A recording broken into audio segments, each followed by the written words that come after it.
Hello everyone, मेरा नाम है अमित और आप देख रहे हैं डेली ऑटो लाइफ। आजकल ना एक नया सिस्टम शुरू हो गया है कार सेफ्टी को लेकर। नया नहीं है ये वाला, ये तो पुराना ही है। कार सेफ्टी को लेकर 6 एयरबैग जो आ रहे हैं ना गाड़ी में, वो एक नया सिस्टम शुरू हो गया है। और उसको लेकर हम लोग, जी हाँ, जो हम कंज्यूमर है, हम लोग एक किस्म से भ्रमित होते जा रहे हैं। आपको समझना बहुत जरूरी है, 6 एयरबैग वाला जो सिस्टम आ गया ना, वो कहीं ना कहीं हमें भ्रम में डाल रहा है या हमारा नुकसान करा रहा है कार सेफ्टी को लेकर। जो चीज हम सोचते हैं या जो गाड़ी हम खरीदते हैं, पूरी डिटेल में बात करेंगे। थोड़ा सा एग्जांपल भी आपको दूंगा, आप समझिएगा कितनी जरूरी चीज है ये। अभी आपने देखा है हुंडई एक्स्ट्रा आ गई है, उसमें 6 एयरबैग आ गए थे।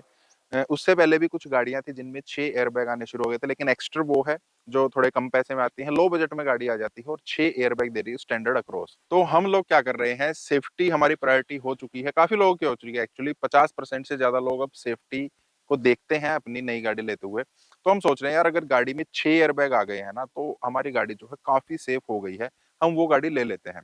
लेकिन इसके पीछे की जो सच्चाई है, i20 जीरो स्टार लेकर आई थी काफी पहले, लगभग 3 साल पहले जब इसका क्रैश टेस्ट हुआ था, जीरो स्टार लेकर आई। उसके बाद देखिए, इंडिया में i20 के नाम से बिकती है, ब्राजील में HB20 के नाम से बिकती है। और दोनों ही गाड़ियां ना लगभग सेम सी हैं, आप सेम स्ट्रक्चर मान सकते हैं। अब क्या हुआ, ब्राजील में i20 6 एयरबैग स्टैंडर्ड के साथ आ गई, इंडिया में भी अभी रिसेंटली आ चुकी है। तो उसका वहां पर क्रैश टेस्ट हुआ। उस क्रैश टेस्ट में ये गाड़ी 3 स्टार लेकर आई है। काफी अच्छी चीज है, हमें लगता है, जी हाँ, पहले जीरो लाई थी, अब 3 स्टार लेकर आई है। लेकिन ये उन लोगों के लिए थोड़ा सा झटका है जो लोग ये सोचते हैं कि 6 एयरबैग आने के बाद ना हमारी गाड़ी 5 स्टार रेटेड हो जाती है। लेकिन इसमें एक और चीज थोड़ी सी ज्यादा चिंता करने वाली बात क्या है, जब इसको बहुत सारे फैक्टर्स पर देखा जाता है सेफ्टी को, कि किस तरीके की हमारी गाड़ी ने जो है परफॉर्मेंस दी है, कौन सी चीजें हैं जो 3 स्टार इसको लेकर आई है, क्या चीजें स्टेबल रही हैं, क्या चीजें स्टेबल नहीं रही है। तो उसमें गाड़ी का जो बॉडी शेल है वो स्टेबल नहीं मिला है। और मेरे हिसाब से ये सबसे बड़ी चिंता की बात, और सबसे ज्यादा प्रायोरिटी हमारी एक गाड़ी में यही होनी चाहिए। अब आप एक बिल्डिंग को मान लीजिए, उस बिल्डिंग की नींव कमजोर है, उसका स्ट्रक्चर कमजोर है, उसके पिलर्स जो है वो कमजोर है, सरिया आपने उसमें हल्की क्वालिटी का लगा दिया है और स्ट्रक्चर आपने खड़ा कर दिया। अब उसके अंदर आपने सेफ्टी के काफी मेजरमेंट्स कर दिए हैं, अगर आग लग जाएगी तो अपने आप स्प्रिंकलर चल जाएंगे, और बहुत सारी चीजें, अगर भूकंप आ गया तो हमने एक बेड ऐसा लगा दिया है कि हम उस बेड के अंदर छुप सकते हैं। उसी के अंदर मतलब हमने वो बिल्डिंग भी सजा दी है, सेफ्टी के भी काफी सारे हमने मेजरमेंट्स कर दिए हैं। अगर कहीं आग लग जाती है, कुछ और हो जाता है, तो हम उस सीढ़ी से उतर कर भाग जाएंगे, ये हो जाएगा वो हो जाएगा।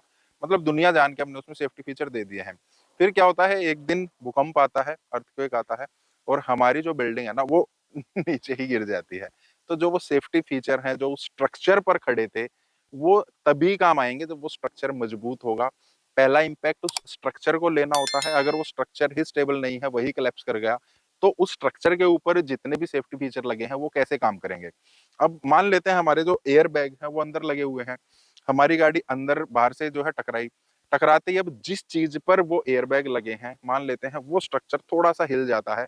अब उनका इम्पैक्ट आना था यहाँ पर, लेकिन जैसे ही वो स्ट्रक्चर हिला, वो एयरबैग या तो इस साइड में खुल गए हैं या इस साइड में खुल गए, और हमारा सिर आगे जाकर टकरा रहा है।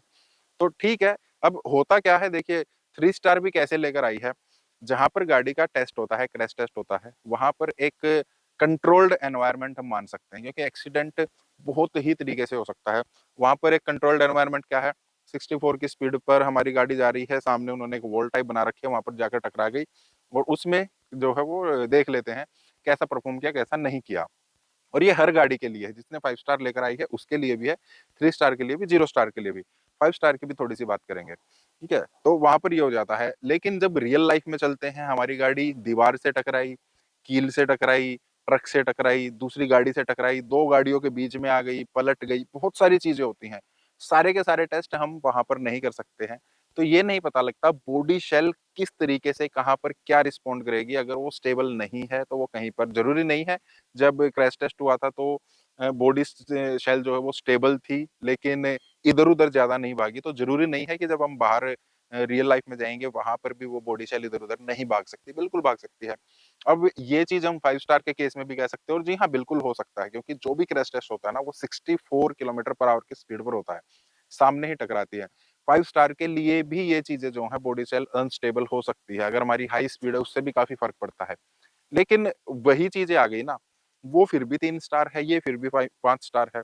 गारंटी किसी में भी नहीं है कि आपको फुल सेफ्टी मिलेगी, लेकिन एक आप ये बोल सकते हैं थोड़ा सा एडेड एडवांटेज हमें मिल जाता है। अभी हमने देखा था साइरस मिस्त्री के साथ क्या हुआ था, वो भी अपनी मर्सिडीज में थे, वो काफी बढ़िया गाड़ी थी बट स्टिल दिक्कत हो गई।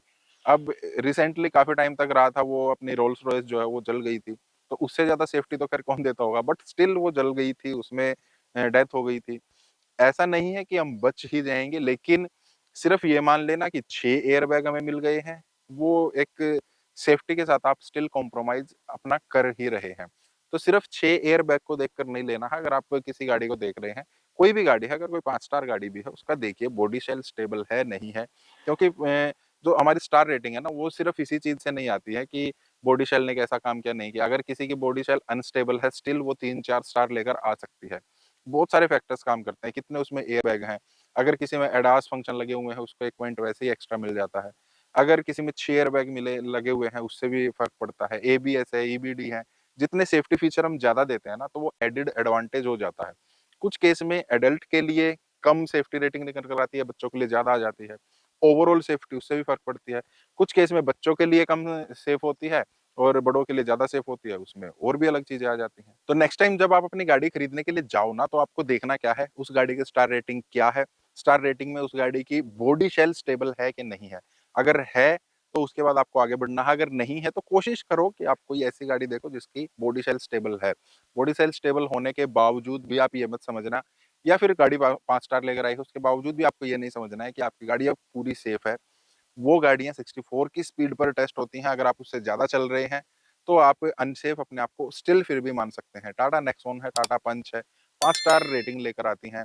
स्कोडा की गाड़ियां हैं, 5 स्टार लेकर आती हैं। महिंद्रा की गाड़ियां हैं, 5 स्टार लेकर आती हैं। लेकिन अगर आप उनको 120 की स्पीड पर भगा रहे हो, उस टाइम पर कहीं पर एक्सीडेंट हो गया, तो फिर ये मत समझना कि वो 5 स्टार है, फिर वो 0 स्टार भी हो सकती है।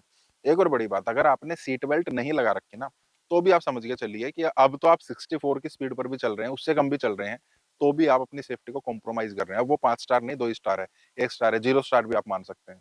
बाई चांस गाड़ी कहीं टकराएगी, एयरबैग खुलेंगे और उस टाइम पर अगर आपका वो उसके ऊपर टकरा गया बगैर सीट बेल्ट के, तो अगर आप वैसे बचने होंगे ना एक्सीडेंट में, तो सीट बेल्ट ना लगाने की वजह से, वो एयरबैग की वजह से वैसे मतलब ज्यादा ही चोट आ जाएगी।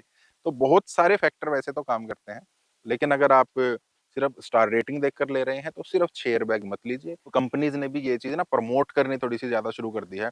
वो अपनी जो स्ट्रक्चर है उसको स्टेबल करने की बजाय इन चीजों पर थोड़ा सा पैसा ज्यादा लगा रहे हैं। इन पर पैसा लगाना वैसे देखा जाए तो आसान है। एक गाड़ी में 2 एयरबैग पहले से ही आ रहे हैं, 6 एयरबैग देना कोई ज्यादा बड़ी बात नहीं है। उसका पूरा स्ट्रक्चर चेंज करना, उसके ऊपर पूरी R&D करना, उस पर पैसे लगाना, पूरा स्ट्रक्चर ही जो है चेंज कर देना, उसको स्टेबल करना, उसमें ज्यादा पैसे उस कंपनी के लग सकते हैं। तो प्रमोट तो यही कर रहे हैं, हमारी गाड़ी में 6 एयरबैग आ गए हैं, हमारी गाड़ी में 6 एयरबैग आ गए हैं। हमारे मन में ये जा रहा है कि यार 6 एयरबैग आ गए हैं, गाड़ी स्टेबल है, अब ये सेफ हो गई है। तो उस चीज के छलावे में, उस बुलावे में अब हमें नहीं रहना है। 6 एयरबैग आ गए हैं, बहुत बढ़िया बात है, लेकिन जिस चीज पर वो लगे हुए हैं वो चीज हमें सबसे पहले देखनी है। बाकी आप क्या समझते हैं इसके बारे में? 6 एयरबैग आना है तो काफी बढ़िया, बट स्टिल बॉडी शेल मजबूत होना जरूरी है कि नहीं है? बाकी सेफ्टी के बारे में आपके क्या व्यूज हैं, वो आप कमेंट बॉक्स में बता सकते हैं। वीडियो कैसी लगी वो बताइएगा जरूर। इस टाइप के वीडियोस के लिए आपको इस वीडियो को लाइक करना, चैनल को सब्सक्राइब करना। मिलता है नेक्स्ट वीडियो में। Thank you, bye bye.